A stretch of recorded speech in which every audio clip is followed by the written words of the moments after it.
Please excuse any mispronunciation of names given herein.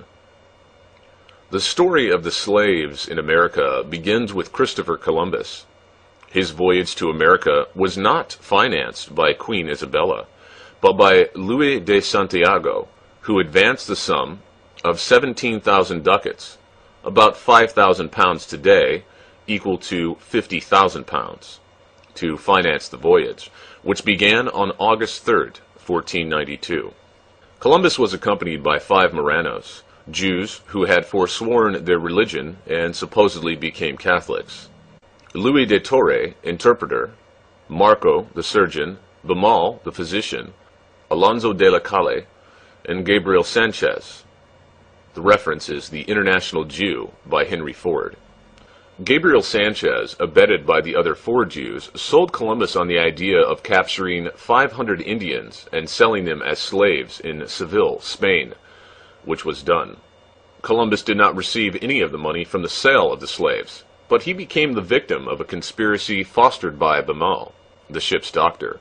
He, Columbus, suffered injustice and imprisonment as his reward, betrayed by the 5 Marranos, or Jews, whom he had trusted and helped. This, ironically, was the beginning of slavery in the Americas. The source is Adventures of an African Slaver, published in 1928, page 11.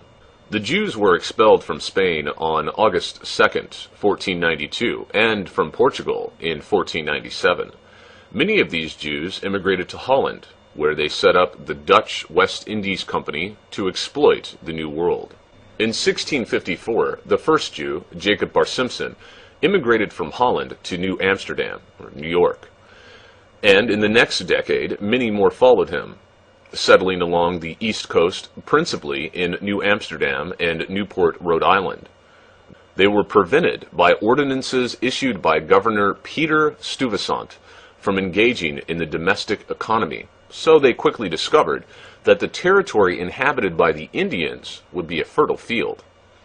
There were no laws preventing the Jews from trading with the Indians. The first Jew to begin trading with the Indians was Hyman Levy, who imported cheap glass beads, textiles, earrings, armbands, and other cheap adornments from Holland, which were traded for valuable fur pelts. Hyman Levy was soon joined by Jews Nicholas Lowe and Joseph Simon. Lowe conceived the idea of trading rum and whiskey to the Indians and set up a distillery in Newport, where these 2 liquors were produced. Within a short time, there were 22 distilleries in Newport, all of them owned by Jews, manufacturing and distributing firewater. The story of the debauching of the Indians, with its resultant massacres of the early settlers, is a dramatic story in itself. It is essential to comprehend the seaport of Newport. It is important in order to recognize the Jewish share in the slave commerce. There was a period when it was commonly referred to as, quote, the Jewish Newport World Center of Slave Commerce, unquote. Altogether at this time, there were, in North America, 6 Jewish communities: Newport, Charleston, New York, Philadelphia, Richmond, and Savannah. There were also many other Jews, scattered over the entire East Coast. Although New York held first place in the settlers of Jews in North America, Newport held second place. New York was also the main source of kosher meat, supplying the North American settlements, then the West Indies, and also South America. Now Newport took over. Newport also became the great trade harbor of the East Coast of North America. There, vessels from other ports met to exchange commodities. Newport, as previously mentioned, represented the foremost place in the commerce of rum, whiskey, and liquor dealings. And to include, it finally became the main center of slave dealings. It was from this port that the ships left on their way across the ocean to gather their black human cargo and then derive great sums of money in exchange for them. An authentic contemporary report based on authority indicates that of 128 slave ships, for instance, unloaded in Charleston within 1 year, their cargo, 120 of these were undersigned by Jews from Newport and Charleston by their own name. About the rest of them, one can surmise, although they were entered as Boston, Norfolk, and Baltimore. Their real owners were similarly the Jewish slave dealers from Newport and Charleston. One is able to assess the Jewish share in the entire dealings of Newport if one considers the undertaking of a lone Jew, Portuguese Aaron Lopez, who plays an important part in the overall story of the Jews and slavery. Concerning the entire commerce of the colonies and the later state of Rhode Island, which included Newport, bills of lading, concessions, receipts, and port clearances carried the signature name of Jew Aaron Lopez. This also took place during the years 1726 to 1774. He had, therefore, more than 50% of all dealings under his personal control for almost 50 years. Aside from that, there were other ships which he owned, but sailed under other names. In the year 1749, the first Masonic Lodge was established. 90% of the members of this first lodge, 14 all told, were Jews, and one knows that only so-called prominent individuals were accepted. 20 years later, the second Masonic Lodge, or King David, was established. It is a fact that all of these members were Jews. In the meantime, the Jewish influence in Newport had reached such proportions that President George Washington decided to pay them a visit.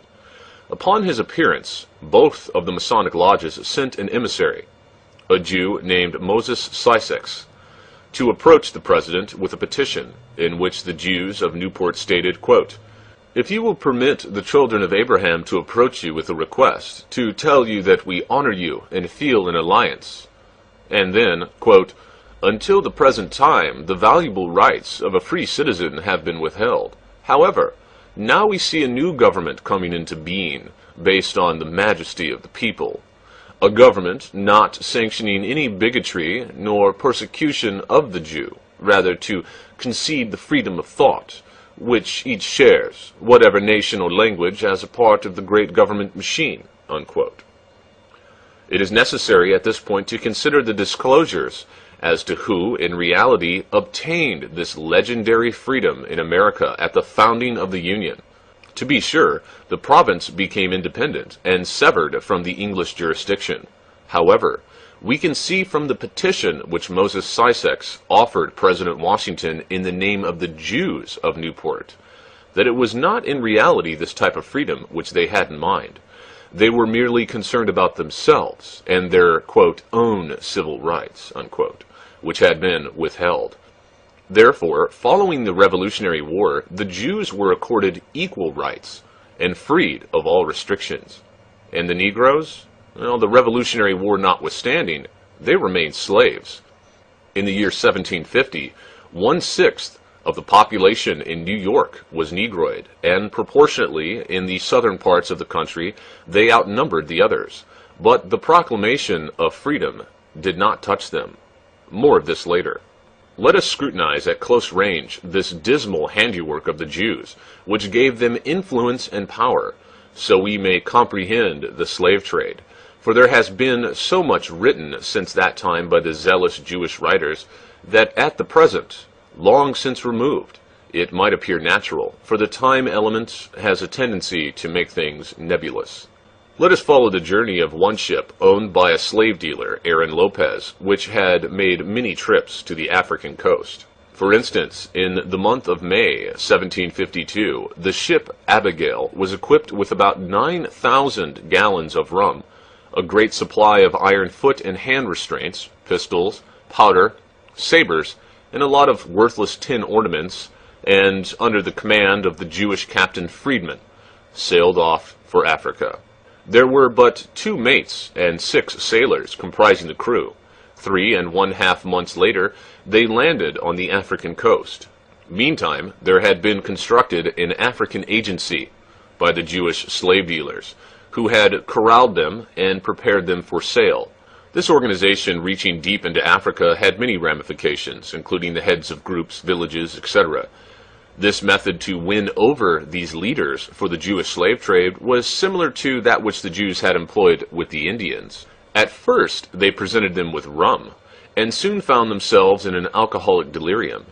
When the gold dust and ivory supply was exhausted, they were induced to sell their descendants. At first their wives, and then their youths. Then they began warfare among each other, plotted and developed mostly by the Jews, and if they captured prisoners, these too were exchanged for rum, ammunitions, and weapons to the Jews, using them for further campaigns to capture more Negroes. The captured blacks were linked 2 by 2 and driven through the medieval forests to the coast. These painful treks required weeks, and some of them frequently became ill and felled by exhaustion, and many unable to rise, even though the bullwhip was applied as an encourager. They were left to die and were devoured by wild beasts. It was not unusual to see the bones of the dead laying in the tropical sun, a sad and gruesome reminder of those who would later on tread this path. It has been calculated that for each Negro who withstood the rigors of this wandering, there still had to be the long voyage across the ocean before they reached American soil. 9 out of 10 died. And when one considers that there was a yearly exodus of 1 million black slaves, then, and only then, can one assess the tremendous and extensive exodus of the African people. At present, Africa is thinly populated, not alone due to the 1 million literally dragged out of huts, but due to the 5 to 9 million who never reached their destination. Once they reached the coast, the black slaves were driven together, and restraints were applied to hold them until the next transport ship docked. The agents, many of them Jews, who represented the chief, then began the deal with the captain. Each Negro was personally presented to him, but the captains had learned to become suspicious. The black one must move his fingers, arms, legs, and the entire body to ensure that there were not any fractures. Even the teeth were examined. If a tooth was lacking, it lowered the price. Most of the Jew agents knew how to treat sick Negroes with chemicals in order to sell them as sound. Each Negro was valued at about 100 gallons of rum, 100 pounds of gunpowder, or in cash between $18 to $20. The notations of a captain inform us that on September 5th, 1763, one Negro brought as much as 200 gallons of rum, due to the bidding amongst the agents raising the price. Women under 25 years, pregnant or not, resulted in the same measure if they were well and comely. Any over 25 years lost 25%. And here it should be stated that those Negroes purchased free at the African coast for $20 to $40 were then resold by the same slave dealers in America for $2,000. This gives one an idea how the Jews managed to acquire tremendous fortunes. Following the bargaining, Captain Friedman paid the bill, either in merchandise or cash. He also recalled some advice which his Jewish employers gave him as he left Newport for Africa. Quote, "Pour as much water into the rum as you possibly can," unquote. In this manner, the Negro chiefs were cheated 2 times by the Newport Jews. The next step was to shave the hair from the head of the acquired slaves. Then they were bound and branded with a hot iron, either on the back or the hip, identifying them with their owners. Now the Negro slave was indeed the property of the Jewish purchaser. If he fled, he could be identified. Following this procedure, there was a farewell celebration. There were instances when entire families were brought out of the interior to the coast, and then separated through the byre, the father going with one ship, the sons and daughters into another. These farewell celebrations were usually packed with emotion, tears, drama, and sadness. There was little joy, if ever. The following day, the transport began from land to ship. It was managed by taking 4 to 6 Negroes at one time in rowboats to the ship. Of course, the slave dealers were aware of how the Negro loved his homeland above all else, and could only be induced by great force to leave it. So, some of the Negroes would leap into the water, but here the overseers were prepared with sharp dogs and retrieved the fleeing men. Other Negroes preferred drowning. What came aboard alive was immediately undressed. Here was another opportunity to jump overboard and reach land and freedom. But the slave dealers were pitiless and ruthless. They were merely concerned to get their black cargo to America with the least loss. Therefore, an escapee, recaptured, had both of his legs cut off before the eyes of the remaining Negroes in order to restore order. On board the ship, the Negroes were separated into 3 groups. The men were placed in one part of the ship, the women into another. whereby the lusty captain arranged it so that the youngest, mostly comely Negro women were accessible to him. The children remained on deck, covered with a cloth in bad weather. In this fashion, the slave ship proceeded on its journey to America.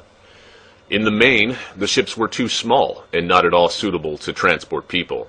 They were barely equipped to transport animals, which the Negroes were likened to. In one space, 1 meter high, 39 inches, these unfortunate creatures were placed into a horizontal position, pressed close together. Mostly, they were chained together. In this position, they had to remain for 3 months until the end of the voyage. Rarely was there a captain who sympathized with them or evidenced any feelings whatever for these pitiable creatures. Occasionally, they would be taken in groups to the deck for fresh air, shackled in irons. Somehow these Negroes were expendable and endured much. On occasion, one of them became insane, killing the other one pressed closely to him. They also had their fingernails closely cut so they could not tear at each other's flesh. The most horrible battles came about among the men, to acquire a centimeter or two for a comfortable position. It was then that the slave overseer stepped in with his bullwhip. The unimaginable, horrible human excrement in which these slaves had to endure these trips is impossible to describe. In the women's quarters, the same conditions prevailed. Women gave birth to children, lying pressed closely together. The younger Negro women were constantly raped by the captain and the crew, resulting thereby in a new type of mulatto as they came to America. In Virginia, or in any other southern port cities, the slaves were transferred to the land and immediately sold. The regular auction would take place, following the method of purchase in Africa. The highest bidder obtained the ware.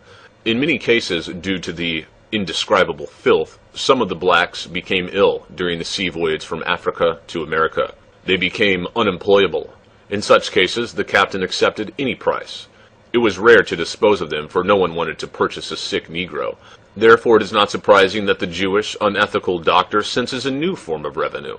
They purchased the sick Negro for a small sum, then treated him and sold him for a large sum. On occasion, the captain would be left with a few Negroes for whom he did not find a buyer.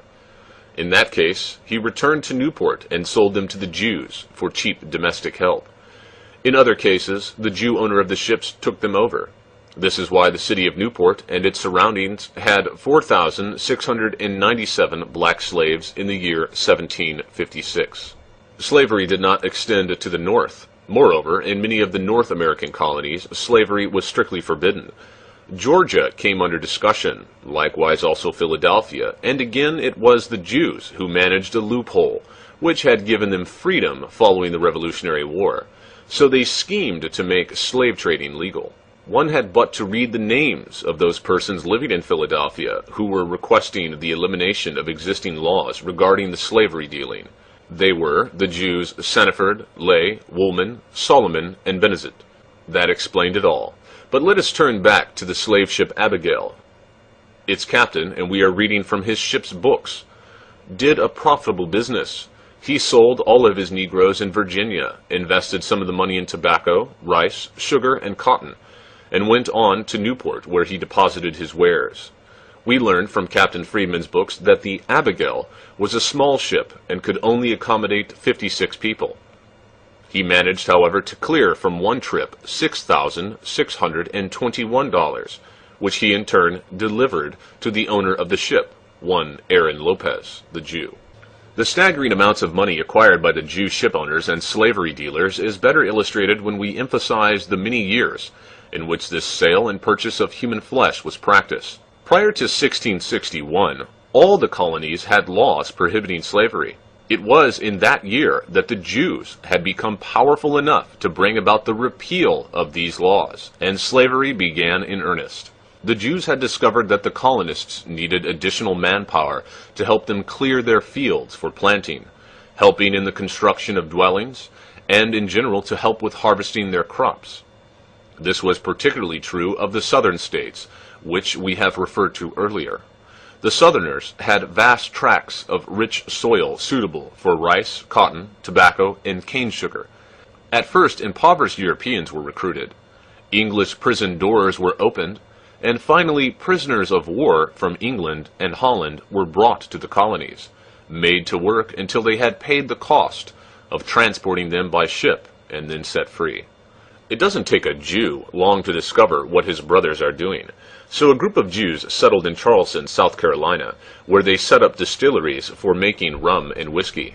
They too learned that they could trade with the natives on the west coast of Africa for ivory, and several ships were purchased and sent to Africa, trading the usual glass beads and other cheap ornaments for ivory, which, however, took up but little space on board the ship.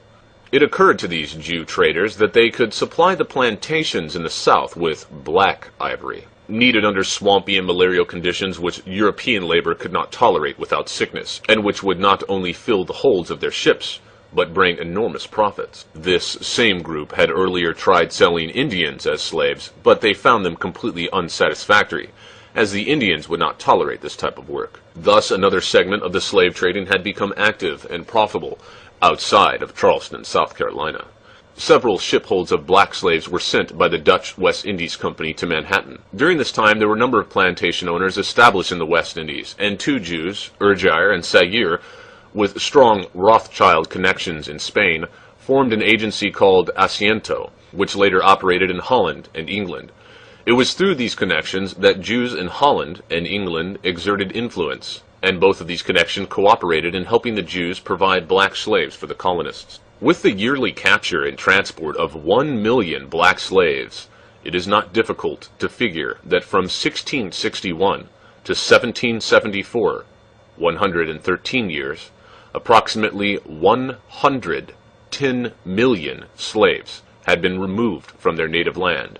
About 10%, or 11 million, black slaves reached the colonies alive. We have talked about the small ship Abigail, which could accommodate only 56 people, and yet the profits per trip were enormous, with little or no investment. There were many other ships, but we will concentrate here on only a few, such as the La Fortuna, Hannah, Sally, or the Venue, which made very great profits. The La Fortuna, by the way, transported approximately 217 slaves on each trip. The owner cleared not less than $41,438 from such a trip. These were dollars which the slave dealers could keep, and these were dollars of value which would buy a great deal in return. When one considers that the Jews of Newport owned about 300 slave-transporting ships, active without interruption, docking at Newport, Africa, Charleston, or Virginia, one can approximate the tremendous earnings which made their way to Jewish ship owners. Indeed, the Jews admit that of the 600 ships leaving Newport Harbor into all the world, at least half of them went their way to Africa, and we know what these ships going to Africa were seeking. The fact that Aaron Lopez had control of over more than half of the combined deals of the colonies of Rhode Island with Newport is well known. The well-known Rabbi Morris A. Gutstein, in his book, The Story of the Jews in Newport, attempts to remove these facts, maintaining that there is not any evidence that the Jews were connected with the slave trade.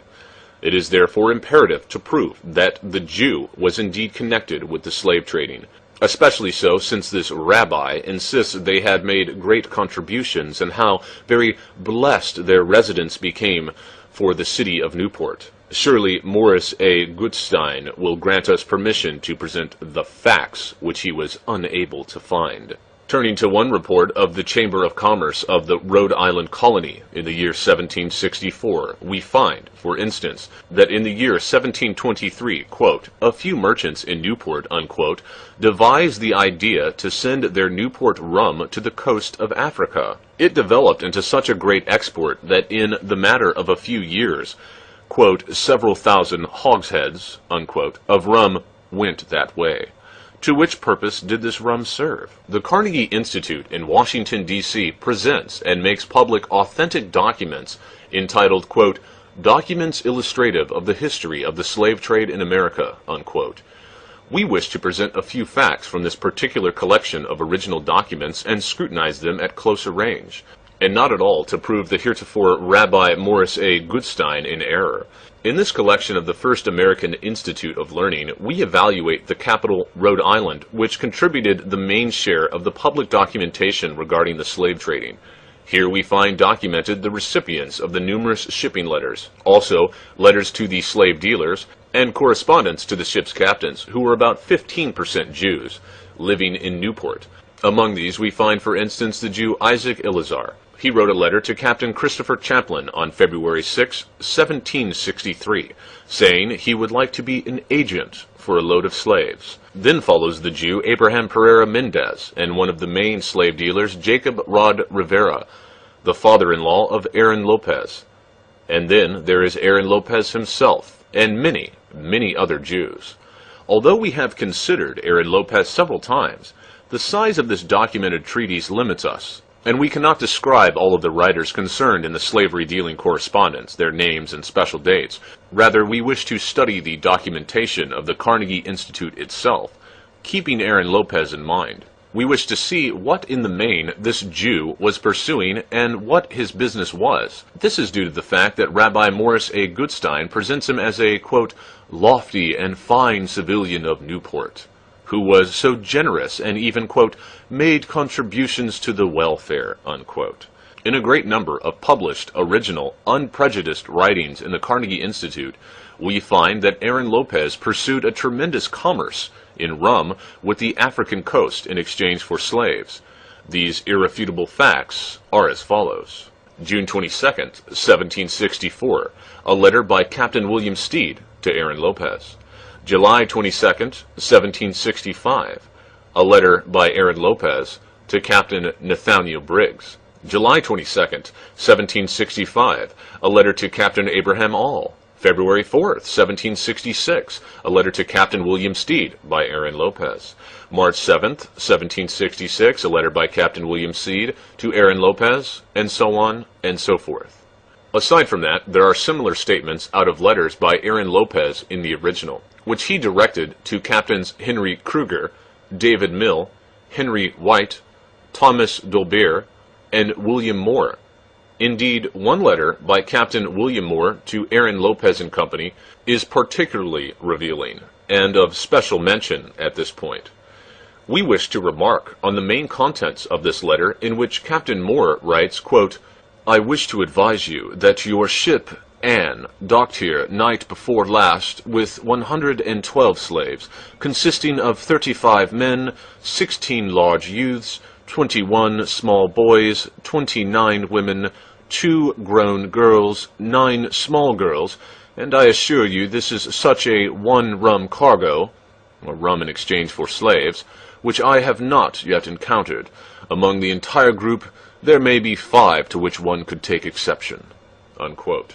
The date of the above letter was November 27th, 1773.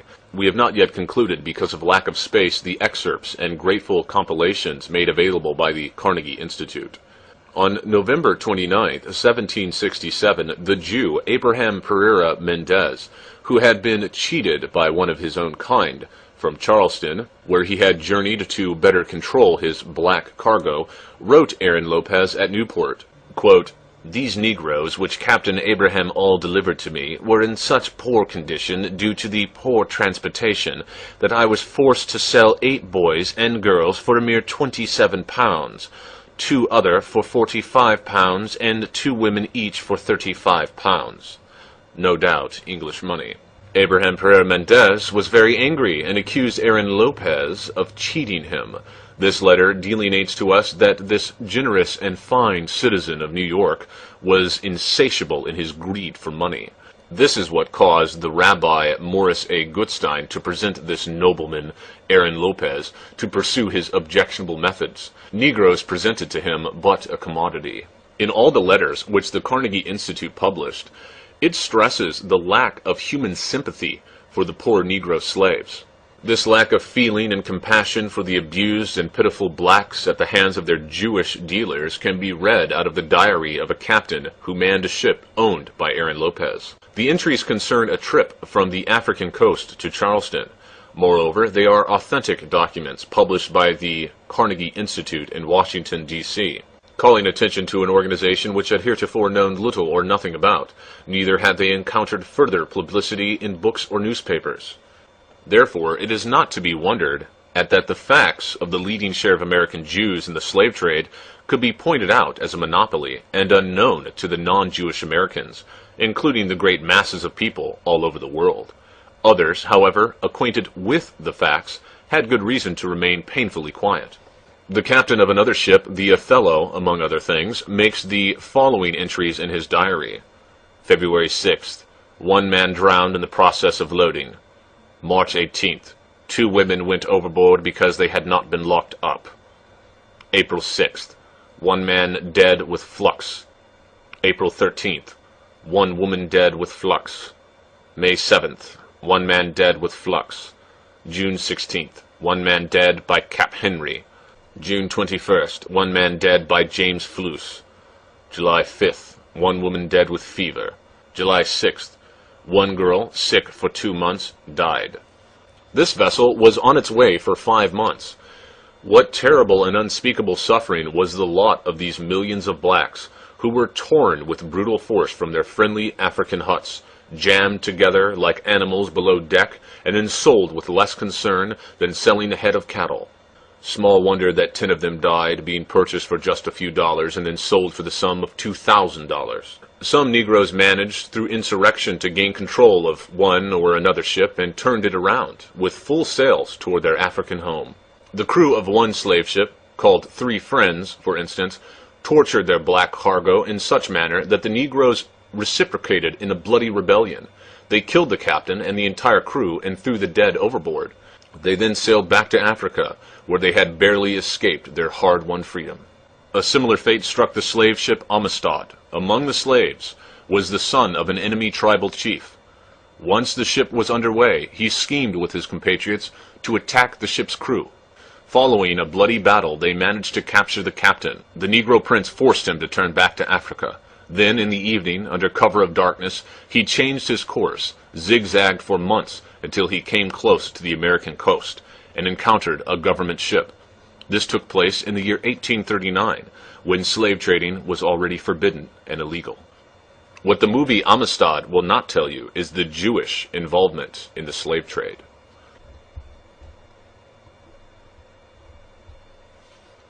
The Negro slaves were freed and the captain punished. These sea voyages were not without danger when they had black cargo, which accounts for the fact that the Jews most always engaged non-Jewish captains. The slave dealers preferred to remain in their offices and counted the fat winnings following each journey, such as Aaron Lopez, who left his heirs one of the largest fortunes in the New England era. When reviewing the documented facts contained herein, it is important that one always remembers that it was a lucky captain who did not lose more than 9 out of 19 slaves on the return trip. It is equally important to remember that these poor black creatures had to lie in human excrement for the entire trip. Think about it. No wonder sickness and disease took such a high toll. Remember the figures. Approximately 110 million black people were captured and removed from their homeland in Africa. Only 11 million of these black slaves reached the colonies alive. And the Jews still talk about the Germans and Hitler and how supposedly 6 million Jews were exterminated during World War II. This is the greatest lie ever perpetuated upon the people of the world, whereas the story of the poor black slaves is documented with truth. The evidence is still available for the people of the world to see. The Carnegie Institute of Technology is located in Pittsburgh, Pennsylvania. As this movie and the document which I am narrating from is distributed, eventually reaching the hands of the Jews, the evidence will probably be removed and destroyed until finally all documentation is removed which is damaging to the Jew. The Jews have been engaged in this practice for centuries. Truth, however, truth which bears fact, cannot remain covered or hidden forever.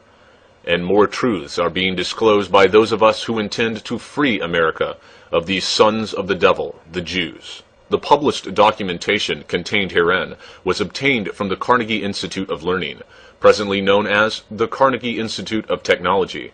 The following is a partial list of the slave ships owned by the Jews. The Abigail by Aaron Lopez, Moses Levy, and Jacob Franks. The Crown by Isaac Levy and Nathan Simpson. The Nassau by Moses Levy, Four Sisters by Moses Levy. The Anne and Eliza by Justice Bosch and John Abrams. The Prudent Betty by Henry Kruger and Jacob Phoenix. The Hester by Mordecai and David Gomez. The Elizabeth by David and Mordecai Gomez. The Antique by Nathan Marston and Abram Lale. The Betsy by De Wolfe. The Poi by James De Wolfe. The White Horse by Jan de Sviets. The Expedition by John and Jacob Roosevelt. The Charlotte by Moses and Sam Levy and Jacob Franks. The Carcoa by Moses and Sam Levy. Slave runners, also owned by Jews, were the La Fortuna, the Hannah, the Sally, and the Venue. Some of the Jews of Newport and Charleston who were engaged in the distillery or slavery trade, or both, were Isaac Gomez, Hyman Levy, Jacob Malhado, Naphtali Myers, David Hart, Joseph Jacobs, Moses Ben Franks, Moses Gomez, Isaac Dias, Benjamin Levy, David Yeshivim, Jacob Pinto, Jacob Turk, Daniel Gomez, James Lacana, Yandis Feets, Isaac Elizer, Jacob Rod, and many others. Of some 600 ships leaving the port of Newport, more than 300 were engaged in the slave trade. A typical cargo of one ship, La Fortuna, was 217 slaves, which cost about $4,300 and sold for $41,438. Only about 10% of the slave ship captains were Jews, not wanting to subject themselves to the rigors of the 6-month journey. They preferred to stay at home and continue their distillery operations, which continued to supply rum and whiskey to the Indians for many years at a very great profit. You can continue your own research through the following references and documentation.